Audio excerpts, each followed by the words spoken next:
7:19 de la mañana, gracias por continuar en nuestra sintonía. Seguimos con más de Primera Página. A esta hora le vamos a dar la bienvenida a nuestro segundo invitado de la mañana de hoy. Se trata del gobernador del estado Mérida, Ramón Guevara. Un gusto que nos acompañe. Bienvenido a Primera Página. Gracias por estar acá con nosotros aquí en Caracas. Vamos a hablar de esta entidad andina y cómo se encuentra en estos momentos. Desde el mes de marzo se ha visto bastante golpeada por los apagones que se generaron, incluso otras medidas que se han tomado los han afectado. ¿Cómo se encuentran en este momento con la electricidad? Bueno, muy buenos días a los amigos televidentes de Globovisión y a todo el personal que labora acá. Mérida no es la excepción de la regla. Mérida es Venezuela. Mérida tiene los mismos problemas que tienen los llanos, el oriente, el occidente. Y por supuesto, si vamos a hablar de los servicios básicos, luz, agua, gasolina, todo lo que tiene que ver con estas realidades, lamentablemente los vivimos y cada día son peores. ¿Qué podemos esperar donde no hay una política directa? Es más, lo digo con responsabilidad. Un estado petrolero como Venezuela, un país como el nuestro, que no te podamos decir que no tenemos gas, que donde, y lo decía en estos días en una rueda de prensa en Mérida, que prácticamente para poder consumir el gas en algunas áreas del país, del estado, tenemos que traerlas de Yusepín del estado Monaga. Es más, el flete, comunidades que me han planteado que tengamos que pagarle el flete para poder traer gas, en donde el parque más importante de Venezuela, que es el Parque Sierra Nevada, donde particularmente yo he podido tomar fotos, videos, en donde los lugareños del sitio tengan que tomar la leña del parque, de lo más cuidado que podemos tener para poder hacer sus comidas. Ese es el ejemplo típico que yo pongo para decirte cómo están los servicios públicos en el estado Mérida. Pero siguen los razonamientos eléctricos en entidad. Total. Ni siquiera yo he hecho un llamado prácticamente públicamente en donde se nos diga, por lo menos, ese no debe ser el conformismo. Los merideños no somos conformistas bajo ningún concepto. Sin embargo, nosotros hemos expresado que por lo menos digan cómo van a ser los cortes programados para nosotros tener, si se quiere, alguna respuesta inmediata. Pero no los hay, ni siquiera los cortes programados. Hay días donde te programan cortes de 3, 6 y hasta 8 horas diarias, son alternos, son diversos, no hay específicamente una situación que te dé una respuesta satisfactoria. A Dios gracias, no se han producido pérdidas lamentables en los hospitales, en los centros de salud, porque se han tomado medidas de precaución en las áreas públicas del Hospital Universitario de los Andes, que es el hospital más importante que tiene la región andina y particularmente Mérida. Se han tomado a través de las plantas eléctricas. Las plantas eléctricas las tenemos allí, pero tú sabes que este funcionamiento permanente tiene su límite. Es más, estamos planteando de nuevo la posibilidad que se nos dote de algunas plantas eléctricas para la red hospitalaria del estado, donde tenemos 14 hospitales y que a veces existe como no existe la realidad de lo que tenemos. Este es el caos, esta es la crisis que tiene el país y que tenemos nosotros ahí. El combustible, gobernador, porque usted no está hablando de la planta, las plantas eléctricas también se van a retroalimentar de gasoil, incluso algunas de gasolina, como están en este momento. Bueno, nosotros prácticamente a través de la gerencia del Hospital Universitario de los Andes tenemos que hablar con la SODI para que nos dé algunos litros de gasoil para poder mantener el funcionamiento de la planta. Pero es que ese no es el deber ser. ¿Cómo es posible que nosotros ya en siglo XXI, avanzando en el año ya en que estamos, tengamos que estar hablando de plantas eléctricas para poder dar el cuidado, las operaciones, todo lo que tiene que ser los hospitales del estado Mérida y del país? Porque por eso te digo, Mérida es el reflejo de lo que está ocurriendo en Venezuela en estos momentos. ¿Y el suministro de gasolina en general para los habitantes? ¿Cómo está? Hasta hace como 4 días, era hasta 6, 7 días las colas para poder, bajo la intemperie del frío, del calor, de la noche, la inseguridad, porque también se produjeron atracos.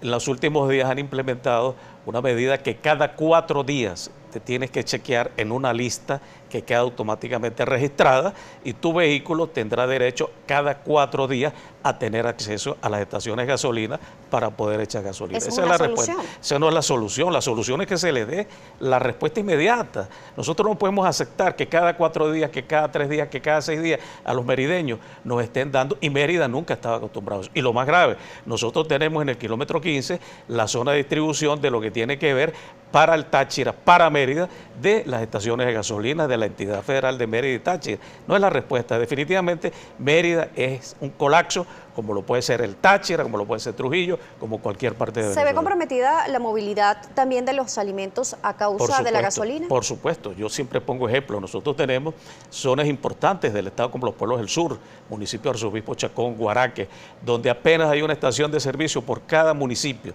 porque son pueblos lejanos. y yo tengo amigos productores que me han dicho, Ramón Guevara, ¿cómo hacemos para sacar nuestros productos si estamos a 3 y a 4 horas de la capital del municipio y nosotros tenemos que pagar 250 bolívares por cada litro de gasolina, amén de que de ahí tenemos que salir hacia el centro del país o hacia otras partes para poder llevar los alimentos y nosotros no tenemos la capacidad para poder darle esto? Es más, la capacidad alimentaria del Estado Mérida, que es una de las más importantes, conjuntamente con la de la grita del Estado Táchira, se ha visto mermada por la situación que tenemos en el transporte, que tenemos mermada por la situación de la gasolina.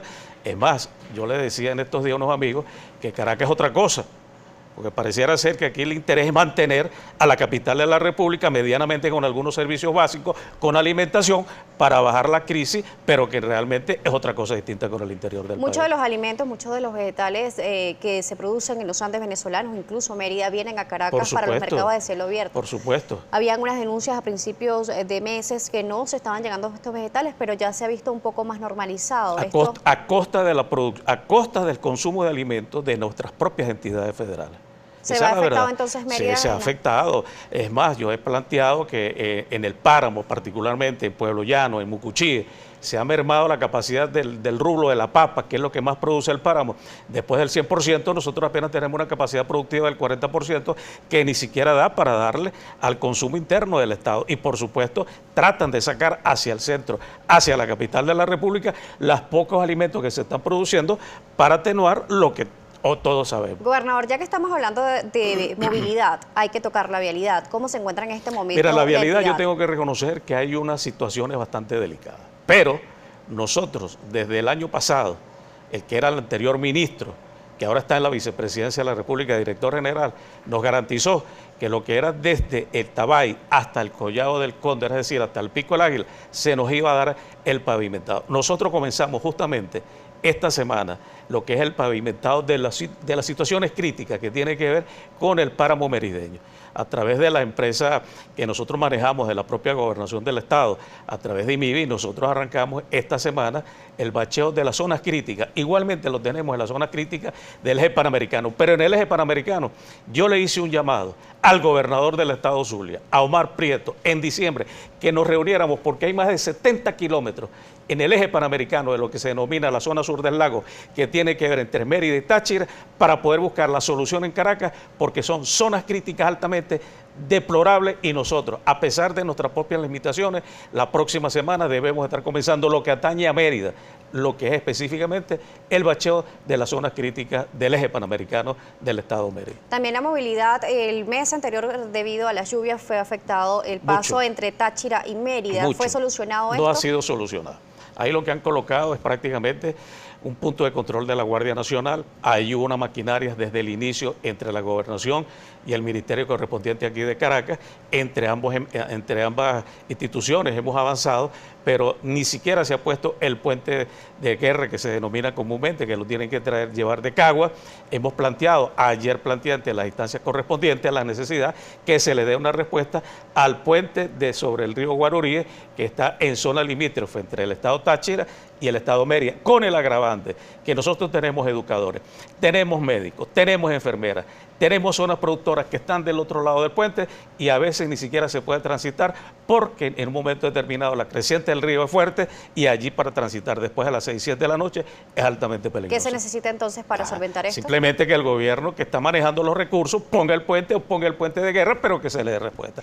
Porque no solamente es la movilidad, es la transitabilidad de quienes trabajan. En parte, nosotros tenemos una simbiosis entre Mérida y Táchira, que hay personal que son educadores, que son enfermeras, que son productores que están del lado del Estado Táchira en la tendida y tienen que ir a laborar específicamente al vigía del municipio Alberto Adrián. Sobre la seguridad, hace unos minutos nos hablaba sobre el suministro de gasolina y nos hablaba de inseguridad, pero en general en la entidad, ¿cómo está la seguridad para los merideños? Mira, nosotros lamentablemente desde que llegamos a la gobernación del Estado se nos quitó la administración de la policía del Estado de Mérida. Yo hago un llamado al ministro Reverol. ¿Cuál es el temor? Que a nosotros, que conocemos la realidad de nuestra entidad federal, que sabemos por los 5 ejes que tenemos cuál es el problema de la seguridad y que tenemos alternativas, tenemos respuestas. Yo fui director de seguridad del gobierno regional en el último gobierno democrático de la entidad federal. Tengo estudios, tengo proyectos, lamentablemente no la podemos ejecutar y en una entidad federal de casi 1 millón de habitantes, en donde la diáspora también ha agarrado a los organismos de seguridad, no podemos hablar de seguridad con apenas 3.000 funcionarios policiales, que es lo que tiene la policía del Estado Mérida. Gobernador, son las 7:29 de la mañana. Nos corresponde realizar una pausa aquí en Primera Página. En la próxima parte vamos a seguir conociendo la realidad de la entidad y sobre todo las soluciones que plantea usted desde la gobernación. Recuerde que las preguntas o comentarios las pueden realizar a través de las redes sociales, @Primera Página, la etiqueta Primera Página. Ya regresamos.